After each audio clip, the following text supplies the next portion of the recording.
টাকনুর নিচে প্যান্ট পরেন পুরুষ মানুষ, অথচ নবী করিম সাল্লাল্লাহু আলাইহি ওয়াসাল্লাম বলেছেন মা আসফালা মিনাল কাবাইনি মিনাল ইজারে ফিন্নার, যারা টাকনুর নিচে লুঙ্গি পরে বা এই লুঙ্গি জাতীয় পোশাক বলতে যেগুলো উপর থেকে ঝুলে নিচের দিকে যায়, যেমন চাদর, জুব্বা, প্যান্ট, পায়জামা, লুঙ্গি, এগুলো যদি টাকনুর নিচে চলে যায় পুরুষেরটা, তাহলে ওই অংশ জাহান্নামে যাবে।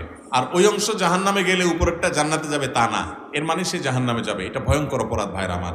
কোন কোন হাদিসে ইজার শব্দ থাকলে অন্য হাদিসে এটা নাই। মা আসফালাল কাবাইনি ফাফিন্নার আছে, টাকনুর নিচে যা যাবে, অর্থাৎ উপর দিক থেকে যেগুলো নিচের দিকে যায় এরকম কিছু থাকলে এটা জাহান্নামে যাবে। অতএব মোজা যদি পরেন আপনি, তাহলে মোজা তো নিচের দিক থেকেই উপরের দিকে উঠে, ওইটা টাকনুর নিচে থাকলে অসুবিধা নাই। অনেক সময় দেখা যায় মোজা এবং পায়জামা একসাথে অ্যাটাচ থাকে, বাচ্চাদের থাকে, অনেক সময় ডিউটিতে বড়দেরও থাকে, এগুলো ভিন্ন কথা। বাট উপর থেকে যেগুলো গেছে চাদর, লুঙ্গি, প্যান্ট, পাজামা